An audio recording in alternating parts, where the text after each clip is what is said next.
Kami dari kelompok 12 akan mempresentasikan terkait pemilihan bentuk usaha.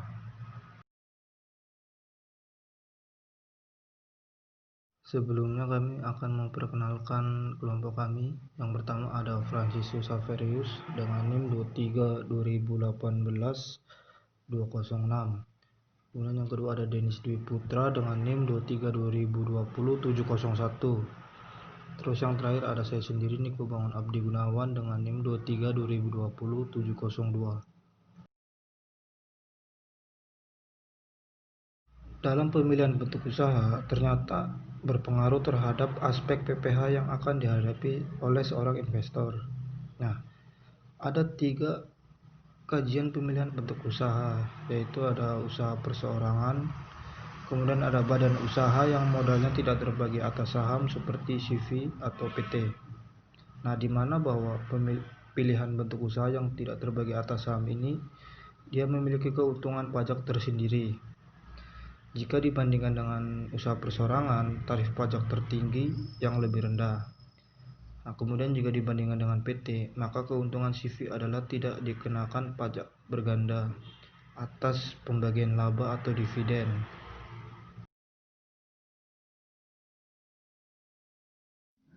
Contoh kasus yang pertama dari sebuah bentuk usaha perseorangan, yaitu Pak Samsul memiliki sebuah usaha bisnis dengan laporan laba rugi peredaran usaha sebesar 5,2 miliar, HPP sebesar 3,7 miliar, maka laba brutonya 1,5 miliar, untuk biaya operasinya 850 juta rupiah, sehingga menjadi laba sebelum pajak sebesar 650 juta rupiah.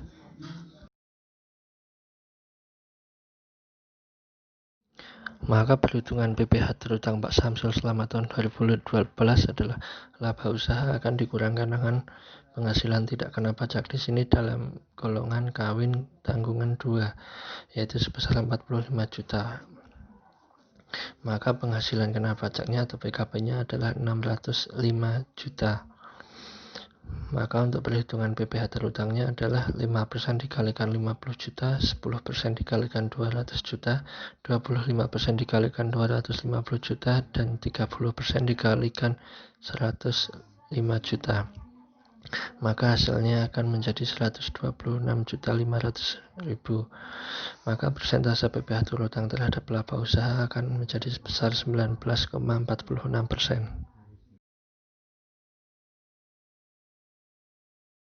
Selanjutnya ada contoh kasus yang kedua dari sebuah bentuk badan usaha persekutuan komanditer atau biasanya sering disebut JV. JV Pantik Mas milik Pak Samsul bergerak dalam usaha perdagangan pakaian. Selama tahun 2018 memiliki laporan laba rugi sebagai berikut, yaitu peredaran usaha sebesar 5,2 miliar, HPP-nya sebesar 3,7 miliar, maka laba brutonya menjadi 1,5 miliar dan biaya operasinya 850 juta, maka diperoleh laba sebelum pajak sebesar 650 juta.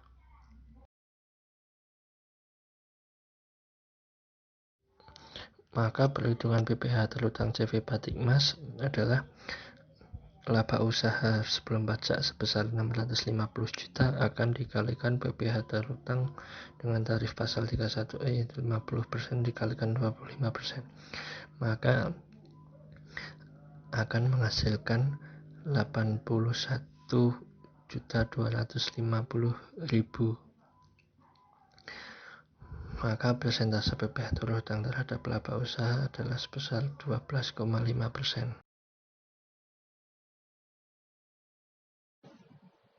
Nah, kemudian kita masuk ke contoh kasus yang ketiga, di mana contoh kasus ketiga ini kita mengasumsikan bahwa Pak Samsul tadi memiliki perseroan terbatas. Nah, jadi di sini kami berikan contoh kasusnya. PT Anugerah Tekstil milik Pak Samsul bergerak pada bidang distributor pakaian dari bahan berkualitas. Selama tahun 2018, PT Anugerah Tekstil memiliki laporan laba rugi sebagai berikut. Nah, jadi teman-teman bisa lihat di sini ya, di mana peredaran usahanya sebesar 5 miliar 200, terus dikurangi dengan HPP-nya, kemudian dapatlah laba bruto sebesar 1,5 miliar.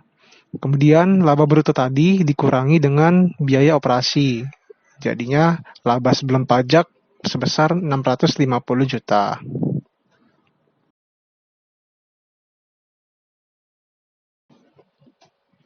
Kemudian, kita masuk ke bagian perhitungan PPh terutang. Nah, jadi untuk PPh terutang PT Anugrah Tekstil ini, kan dari laba usaha sebelum pajak tadi udah diketahui, hasilnya 650 juta. Itu untuk yang pertama ini dikalikan dengan tarif pasal 31E, di mana 650 juta itu dikali dengan 50%, dikali juga dengan 25%, dan dapatlah hasilnya 81 juta 250 ribu. Kemudian jangan lupa yang namanya perseroan terbatas PT itu biasanya mereka membagikan dividen kepada para pemegang saham. Nah, jadi kita hitung lagi, pada saat laba usaha dibagikan kepada para pemegang saham, mereka itu dikenai PPh atas dividen. Nah, jadi PPh-nya adalah 10%. Nah, kita hitung dari laba usahanya tadi kan 650 juta. Itu dikalikan dengan PPh atas dividen di mana pasal 17 ayat 2C itu dia dikali 10%. Jadi 650 juta dikali dengan 10%, hasilnya 65 juta rupiah.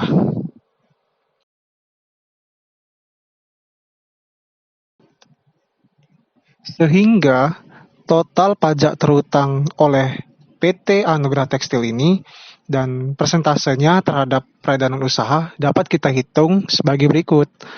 Nah, dari 81 juta 250 ribu tadi ditambah dengan 65 juta, dapatlah hasilnya 146 juta 500 ribu.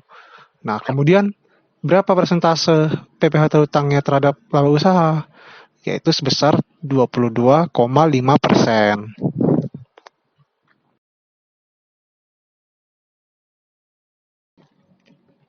Nah, berdasarkan ketiga contoh di atas, tiga contoh tadi, kita dapat bandingkan besarnya PPh terhutang yang harus ditanggung oleh masing-masing bentuk usaha Pak Samsul. Nah, kita lihat di sini. Nah, yang pertama itu peredaran usaha untuk usaha perseorangan, CV, untuk PT. Nah, teman-teman bisa lihat di sini bahwa persentase PPh terhutangnya untuk usaha perseorangan itu sebesar 19,46%. Untuk CV itu sebesar 12,5%. Untuk PT itu sebesar 22,5%. Nah, tapi kita juga dapat simpulkan bahwa pemilihan bentuk usaha CV itu memberikan benefit pajak yang lebih tinggi dibandingkan usaha perseorangan atau usaha PT. Nah, namun baiknya hal ini tidak dapat dijadikan satu-satunya dasar pengambilan keputusan ya, karena tentu saja harus mempertimbangkan hal lainnya. Tingginya beban pajak yang ditanggung oleh usaha perseorangan disebabkan karena tarif progresif yang berlaku bagi wajib pajak orang pribadi. Nah, sebagai catatan, perhitungan PPh di atas CV dan PT menggunakan tarif pasal 31E.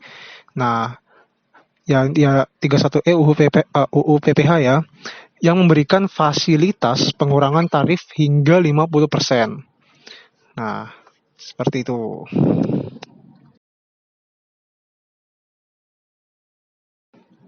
Lalu, gimana kalau pasal 31E UU PPh tadi tidak dipergunakan?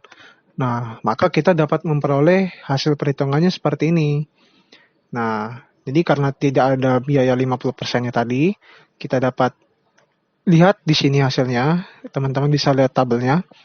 Nah, di mana persentase PPh terhutang terhadap laba usaha untuk usaha perseorangan itu menjadi tetap 19,46%, untuk CV itu menjadi 12,5%, Nah, untuk PT, kita dapat lihat dan soroti bahwa pasal 31E ini memiliki eh, eh, perubahan yang sangat signifikan juga ya, di mana tadi sebelumnya itu sebesar 22,5%, sekarang karena jika pasal 31E itu tidak digunakan, tidak dihitung, maka hasilnya menjadi 35%. Nah, tapi kita lihat lagi, apabila tarif pasal 31E ini tidak digunakan, ternyata tetap bentuk usaha CV yang memberikan benefit pajak yang paling maksimal dibandingkan dengan dua bentuk usaha lainnya. Seperti itu, teman-teman.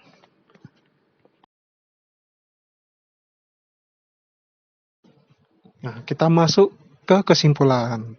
Jadi, untuk pilihan bentuk usaha ternyata berpengaruh terhadap aspek PPh yang akan dihadapi oleh seorang investor. Kajian dari 3 pilihan, apakah itu usaha perseorangan, badan usaha yang modalnya tidak terbagi atas saham seperti CV atau firma, atau PT, ternyata menunjukkan bahwa pilihan bentuk usaha yang tidak terbagi atas saham memiliki keuntungan pajak tersendiri. Keuntungan tersebut jika kita bandingkan dengan usaha perseorangan adalah pengenaan tarif pajak yang tertinggi yang lebih rendah dibandingkan tarif pajak tertinggi perorangan.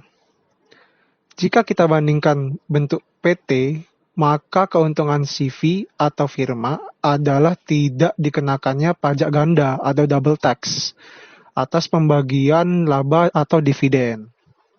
Nah, pembahasan tersebut tentunya hanya memandang dari sudut perpajakan khususnya PPh.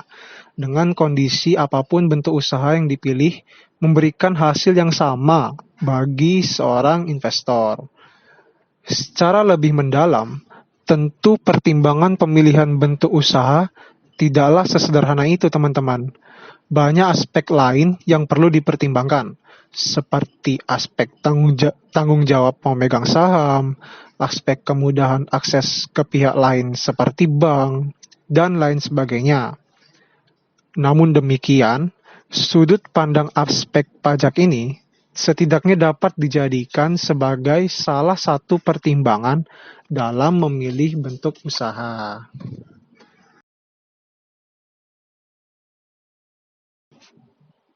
Sekian presentasi dari kelompok kami.